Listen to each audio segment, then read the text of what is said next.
바울은 지금 복음을 보배라고 부릅니다. 성도 여러분, 복음이 왜 보배입니까? 네, 대답을 안 하실 줄 알고 제가 준비를 했습니다. 바로 예수 그리스도를 통하여서 하나님이 누구이신지를 알게 하기 때문에 복음이 바로 보배가 됩니다. 그러면 바울이 하나님을 알게 된 그 하나님은 어떤 분이실까요? 창세 전부터 나를 선택하신 하나님, 내게 영원한 생명을 주시기를 원하시는 하나님, 나의 죄를 용서하기 위해서 자기 아들을 아낌없이 내어주신 하나님, 십자가에서 죽으신 그 아들을 다시 살리신 하나님, 그래서 죄로 죽은 나도 다시 살리신 하나님.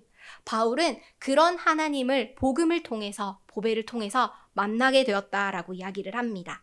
그리고 하나님을 알게 하는 이 복음을 예수 그리스도의 얼굴에 있는 하나님의 영광을 아는 빛이라 정의하며 그 빛이 질그릇에 담으셨다고 말합니다.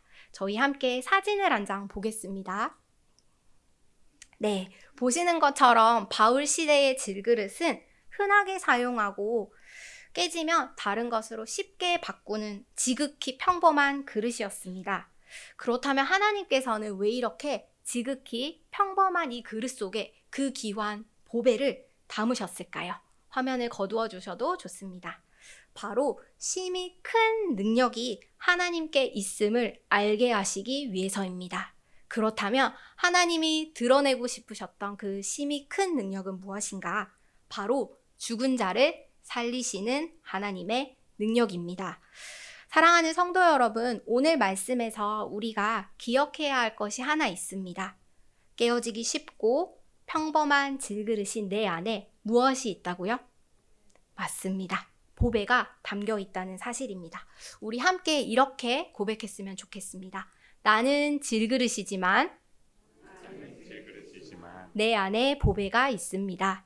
내 안에 보배가 있습니다. 네, 저는 어린이 사역자입니다. 그래서 손으로도 함께 한번 기억해 보도록 하겠습니다. 우리 질그릇을 한번 만들어 볼게요. 나는 질그릇이지만 내 안에 보배가 있습니다. 내 안에 보배가 있습니다. 아멘. 그러면 저희 또 다른 도자기 사진을 하나 보도록 하겠습니다. 네, 이렇게 생긴 도자기를 킨츠키라고 하는데요. 깨진 그릇의 조각을 버리지 않고 바로 이 깨어진 자국을 그대로 이어붙여서 드러내는 기법을 말합니다. 이 도자기를 통해서 우리는 한 가지를 알 수 있습니다. 깨어진 그릇은 여전히 깨어진 그릇이라는 사실입니다. 깨어진 흔적은 여전히 남아 있습니다. 마찬가지로 우리가 복음을 가졌다고 해서 우리가 더 이상 질그릇이 아닌 것은 아닙니다. 그런데 성도 여러분, 저희가 신앙생활을 오래 하다 보면 오늘은 이 자리에서 제가 제일 연소한 것 같긴 한데요.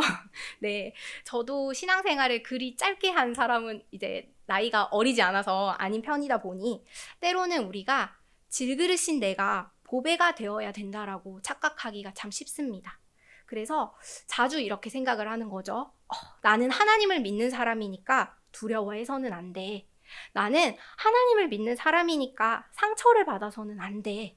나는 하나님을 믿는 사람이니까 모든 일에 있어서 강하고 담대해야 해. 성도 여러분, 그런데 오늘 말씀에서 우리가 반드시 기억해야 될 것이 하나가 있습니다. 우리 하나님은 질그릇이 보배가 되게 하시는 분이 아니시라는 사실입니다. 우리 하나님은 흔들리는 질그릇을 붙잡으심으로 비추이는 보배가 드러나게 하시는 분이십니다. 그래서 우리는 강하고 담대할 수 있습니다. 성도 여러분, 내 모습 그대로, 있는 모습 그대로 강하신 하나님께 의지하는 저와 여러분 되기를 소망합니다. 오늘 본문에서 바울은 고난을 당했다고 이야기를 합니다. 물론 바울이 겪은 고난은 복음으로 인해서 겪은 아주 특별한 고난이기 때문에 저희가 일상 속에서 겪는 고난과는 조금 다릅니다. 하지만 그 고난 앞에서 바울이 어떠한 태도를 가졌는가 하는 것은 성도인 저희들에게도 동일하게 적용될 수 있습니다. 바울은 자신이 겪은 고난을 이렇게 빗대어 표현을 했는데요. 사방으로 우겨쌈을 당했습니다. 답답한 일을 당했습니다. 박해를 받았습니다. 거꾸러뜨림을 당했습니다. 라고 말하며 이 모든 어려움을 살 소망이 끊어지는 고통이라고 이야기를 합니다. 우리는 어떤가요? 그리스도를 믿는 믿음을 가졌지만 우리의 삶도 사방이 막힌 것처럼 느껴질 때가 있지 않으신가요? 하나님께 간절히 기도를 드리지만 고난의 이유를 하나님이 말씀해 주시지 않을 때가 훨씬 더 많지 않으신가요? 아무리 기다려도 하나님이 내가 벗어나고 싶은 이 상황을 역전시켜 주시지 않을 때가 훨씬 더 많지는 않으신가요? 때로는 내가 주의 이름을 위해서 선한 일을 위해서 행한 그 일로 인해서 내가 미움을 사지는 않으신가요? 또 믿었던 사람, 의지했던 사람이 도리어 나를 해하려 하는 경험도 우리는 살아가다 보면 하게 됩니다. 그런데 이러한 고난 속에서 바울은 이내 다시 이렇게 고백했습니다. 사방으로 우겨쌈을 당하지만 쌓이지 않습니다. 답답한 일을 당하지만 낙심하지 않습니다. 박해를 받지만 버림받지 않습니다. 거꾸러뜨림을 당하지만 망하지 않습니다. 어떻게 그럴 수 있었을까요? 바로 흔들리는 나를 붙잡고 계시는 하나님이 계심을 알았기 때문입니다. 그래서 바울은 그러한 살 소망이 끊어지는 고통 속에서도 나는 망하지 않는다라고 고백할 수 있었습니다. 그런데 바울은 더 나아가서 자신이 겪는 이 고난에 새로운 해석을 더합니다. 우리 고린도후서 4장 10절 말씀을 화면을 보면서 함께 한번 읽어보도록 하겠습니다. 시작! 우리가 항상 예수의 죽음을 몸에 짊어짐을 예수의 생명이 또한 우리 몸에 나타나게 하려 함이라. 아멘. 바울은 바로 자신이 겪고 있는 고난의 의미도 발견했습니다. 예수의 죽음을 짊어지는 것. 자신이 겪고 있는 모든 고난이 바로 그리스도를 따르기 때문에 생겨난 일이라는 거죠. 성도 여러분, 우리가 잘 아는 것처럼 바울이 만약에 여전히 가말리엘의 문화생으로만 남아 있었다면 이런 고난을 겪었을까요? 겪지 않았을 겁니다. 하나님은 약하고 고난받는 바울의 몸에 예수의 생명이 나타나게 하셨습니다. 그런데 바울은 내 안에 예수의 생명이 있는 것에서만 그치지 않았습니다. 한 걸음 더 나아가 이 생명이 너희, 지금 말씀을 듣고 있는 그 고린도 교회 안에서도 역사하게 되는 것까지를 기대합니다. 성도 여러분, 혹시 데이비드 브레이너드의 일기라는 책을 들어보신 적이 있으신가요? 아무도 없으신가 봅니다. 다음에 소개해 드리도록 하겠습니다. 북미의 원주민들에게 복음을 전하던 젊은 선교사가 남긴 일기를 책으로 이렇게 엮은 것인데요. 그는 말이 통하지 않는 원주민들 사이에서 홀로 복음을 전해야 했습니다. 비바람도 제대로 피하지 못하는 오두막과 텐트에서 기거해야 했고, 어느 날은 몸이 너무 지쳐서 앉아 있을 수도, 걷지도 못하는 상태에서도 홀로 하나님의 말씀을 전해야 하는 일도 있었습니다. 그런 그는 복음을 전할 수 있는 시간이 고작 4년밖에 되지 않았습니다. 왜냐하면 29의 나이에 폐결핵으로 세상을 떠났기 때문입니다. 그런데 조금씩 그가 전한 복음을 받고 회심하는 원주민들이 생겨나기 시작했습니다. 약해져가는 한 사람을 통해서 예수의 생명이 전해져 간 것입니다. 성도 여러분, 기억하십시오. 질그릇은 약하나 그 안에 담긴 보배는 약해지지 않습니다. 바울과 브레이너드는 그러면 어떻게 이렇게 고난 속에서도 끝까지 복음을 전하고 다른 사람에게 생명까지 전할 수 있었을까요? 13절은 이렇게 말합니다. 우리가 믿었으므로 또한 말하노라. 바로 믿었기 때문입니다. 그렇다면 도대체 무엇을 믿었을까요? 저희 함께 14절 말씀을 화면을 보면서 읽어보도록 하겠습니다. 시작! 주 예수를 다시 살리신 이가 예수와 함께 우리도 다시 살리사 너희와 함께 그 앞에 서게 하실 줄을 아노라. 아멘. 지금 나는 살 소망이 끊어지는 고난을 경험하고 있지만 죽임당한 예수 그리스도를 다시 살리신 그 하나님이 그리스도를 통해서 나를 살리실 것이기 때문입니다. 바울과 브레이너드가 마주했던 고난은 바로 죽음인데요.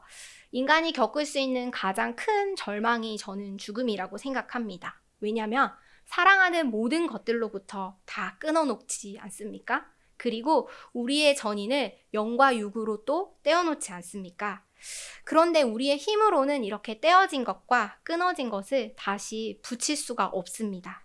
그러나 바울이 의지하는 하나님, 바로 죽은 자를 살리시는 하나님은 끊어진 것과 떼어진 것을 다시 회복시키시는 하나님이십니다. 그리스도를 살리신 하나님이 그리스도를 통하여 나를 살리실 것을 약속하셨습니다. 그리고 영원한 생명 가운데서 하나님의 사랑을 받도록 다시 살리실 것입니다. 성도 여러분, 어려서 신앙생활을 한 저는 늘 고민이 한 가지 있었습니다. 하나님은 전능하신데 왜 하나님을 믿는 사람들은 이렇게 힘든 일을 많이 겪을까? 하나님이 나를 사랑하신다는데 왜 나는 이렇게 힘든 일들이 많이 일어날까? 아무런 잘못을 하지 않았는데도 왜 자꾸 고통을 겪어야만 할까? 여러분들은 어떠신가요? 그렇게 생각하신 적이 있으신가 봅니다. 고개를 끄덕이시는 권사님을 발견했습니다. 성도 여러분, 예수님을 믿는다고 해서 죄로 인해서 깨어진 이 세상의 고통이 모두 단번에 사라지는 것은 아닙니다. 예수를 가진 우리도 죄의 영향 아래에 여전히 있기 때문에 우리도 똑같이 늙어갑니다. 죽음을 향해서 가는 거죠. 우리도 똑같이 앉고 서는 일이 점점 더 어려워집니다. 그리고 때로는 사랑하는 사람과 예기치 못한 갑작스러운 이별로 큰 절망도 경험하기도 합니다. 오늘 우리에게 말씀을 전해준 바울 사도에게도 끝까지 없어지지 않은 고난이 있었는데요. 그는 그 고난을 육체의 가시라고 표현을 했습니다. 너무 고통스러워서 3번이나 하나님께 없애달라고 간구를 했습니다. 그런데 우리 주님은 그 가시를 뽑아주는 대신에 내 은혜가 내게 족하다고 말씀하셨습니다. 왜 그러셨을까?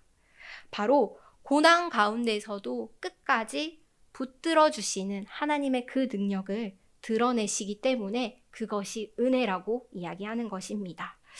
질그릇은 여전히 흔들립니다. 그러나 질그릇 안에 담긴 보배는 여전히 그 빛을 비추입니다. 예수를 살리신 그 하나님이 우리를 다시 살리실 것입니다. 그리고 예수와 함께한 우리를 하나님은 우리와도 함께 하실 것입니다. 사랑하는 성도 여러분, 우리는 이제 이 예배당 문을 열고 다시 삶의 자리로 곧 돌아가게 될 겁니다. 그 자리에는 여전히 우리가 겪는 크고 작은 고난들이 남겨져 있습니다.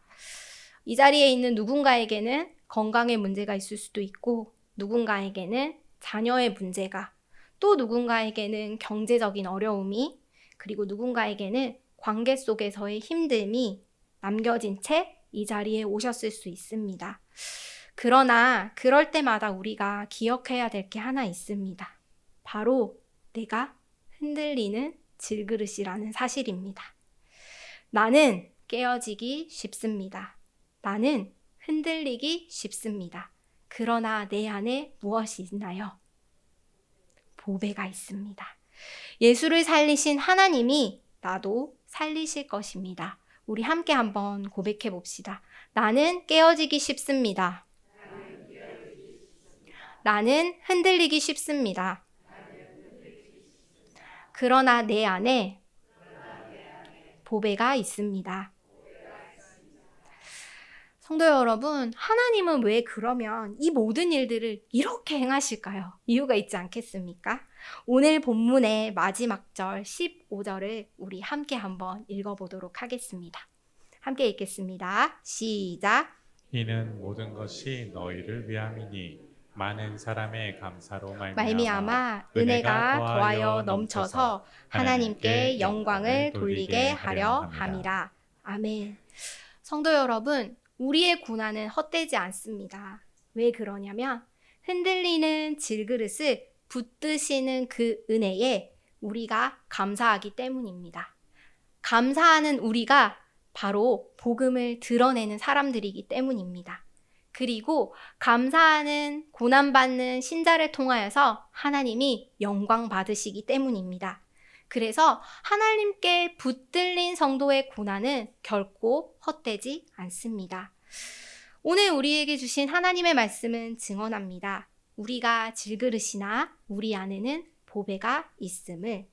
나는 넘어지지만 내 안에 계신 그리스도는 넘어지지 않으심을. 흔들리는 나를 통해 도리어 하나님의 하나님 되심을 드러내실 것을 약속합니다. 사랑의 하나님, 죄로 깨어진 우리를 구원하시기 위해 예수 그리스도를 보내주심에 감사드립니다. 유한한 우리는 삶의 작은 고난 앞에서도 쉽게 흔들리지만 우리를 붙드시는 무한하신 하나님의 은혜에는 한계가 없음을 찬양합니다. 주님, 오늘 밤도 우리를 붙들어 주세요. 우리의 앉고 서는 자리를 기억합니다. 하나님이 허락하신 우리의 가정과 하나님이 보내신 각 사람의 일터와 하나님이 불러 하늘 가족이 되게 하신 우리의 교회를 기억합니다. 우리가 심긴 자리의 연약함도 주께 올려드렸습니다.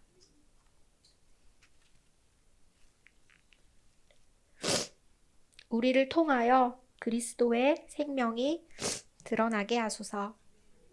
고난 속에서도 우리를 붙드시는 하나님의 은혜를 바라보게 하시고 감사가 더욱 넘쳐 우리의 삶을 통하여 하나님의 영광과 그리스도의 복음이 드러나게 하옵소서. 우리의 찬양과 고백의 이유가 되시며 홀로 영광 받으실 예수 그리스도의 이름으로 기도합니다. 아멘.